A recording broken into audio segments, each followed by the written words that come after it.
Yes everyone, thank you for tuning into another video. It's a pleasure as always to have you viewing. So before I get into the video, as always, if you're feeling the content in any way, please just share your thoughts below, like and subscribe, show some love, because as I always say, it really gives me great pleasure to get some interaction from the videos and be able to know that sharing my experiences is benefiting people in some way, whether in the smallest way possible or the biggest way possible. Because for me, it's all about making videos to help people improve their situation or their relationship with their mental health. So today's video is going to be 3 tips on how to manage bipolar cyclothymia part 2. I have done a part 1 previously, and I'm gonna add the card, so maybe it's showing here or maybe it isn't, or there'll be a link to the video at the end.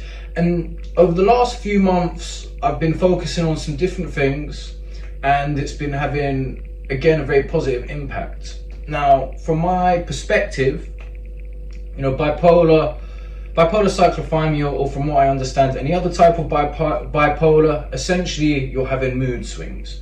So really what that means is your mood is unstable. So you're going very low and then very high. So really these techniques or tools that I've been using are they're very obvious, they're simple, but it doesn't mean they're easy. And they're just tools you can take to help create stability in your mind, to avoid having the fluctuations, as it were. Now these work for me. I'm not saying they'll necessarily work for you, and they're not amazing things you're never going to have heard before, but honestly, once really investing time and commitment into these tools, they have had a profound effect on my mental health situation. So the first thing I'm going to talk about is get good sleep. You want balanced sleep, you want good quality sleep. So figure out ways in how you can improve your sleep and get proper rest. This is something I personally really struggle with, and something I still struggle with. Sometimes my mind's all over the place and I sort of get drawn into activities that I don't want to, or I shouldn't be, I should say, before going to sleep, such as staring at my phone for hours, mind wanking, looking at shit which serves me no value. So, to get good quality sleep and a more balanced sleep, some things I'd recommend are don't look at your phone or any other sort of electronic devices an hour before going to sleep. If you can, read for 20 minutes before you go to sleep, because for me, that just helps to kind of calm my brain down and slow everything. If you can, try to get up at the same time every day and go to sleep at roughly the same time every day. And honestly, I've been making a massive effort to go to bed earlier. And what that means to me is being in bed with the lights off after reading, etc., by 11:30. They say every bit of sleep you can get before midnight is more restful. So that's something I've been making a massive focus, making a massive focus. And it's been helping. I feel more rested, my mind definitely feels calmer, and it's obvious, isn't it? There's no doubt that if your sleep isn't consistently decent and you're suffering from sleep issues, that your mental health is going to suffer. Now I know some people are probably thinking that they can't go to sleep because of their mental health issues, and it sort of goes in a vicious cycle.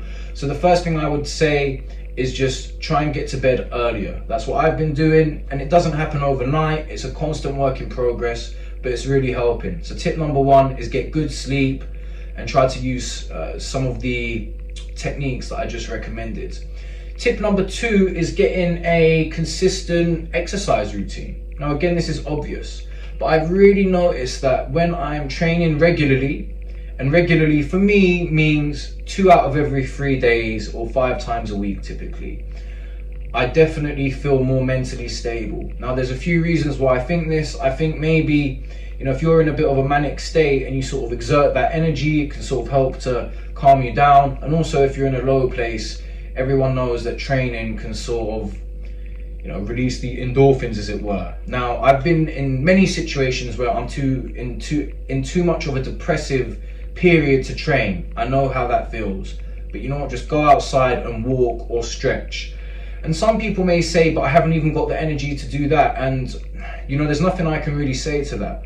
But all I can say is just try and dig deep and get outside. For me, again, that sort of really helps bring that mental stability into my mind. And the third one is spend more time in nature and away from electronics. Again, you know, I could also call this video how to create more mental stability, but I'm really starting to feel the effects of phone usage and also the amount of sort of frequencies that are in the air. So what I mean by that is Wi-Fi, you know, if you're wearing AirPods. My theory is that these things just contribute to making your energy a little bit more sporadic. And just by sort of getting into nature and sort of getting away from the technology, it just helps to bring a little bit more calm and peace. Recently, I've got a little park across the street, and sometimes I go and eat my dinner out there. I don't take my phone. There's like no Wi-Fi signals that are passing through because I have checked on my phone on other occasions. And I eat my dinner and I just feel calmer. I'm not saying these things are the answer, but again, they're little tools to put in the toolkit to help you hopefully, you know, feel a little bit more mentally stable, and therefore just sort of ease out, you know, the major ups and downs you can have when suffering from bipolar cyclothymia. So just to recap, tip number one, get, you know, more solid sleep, better quality sleep, more balanced. Number three is get in a regular exercise routine, even if it's not, you don't have to go to the gym and go all gung-ho. It can be something simple, but just make it consistent and just, you know, commit to that. And hopefully, you know, again, that's just going to sort of give you the stability. And the third one is spend more time in nature, or just outside, I would say, away from technology, and just give your mind some time to rest. Now, I hope you found that useful. If you did, as always, share your thoughts. Have a cracking day, and I'll see you in the next one.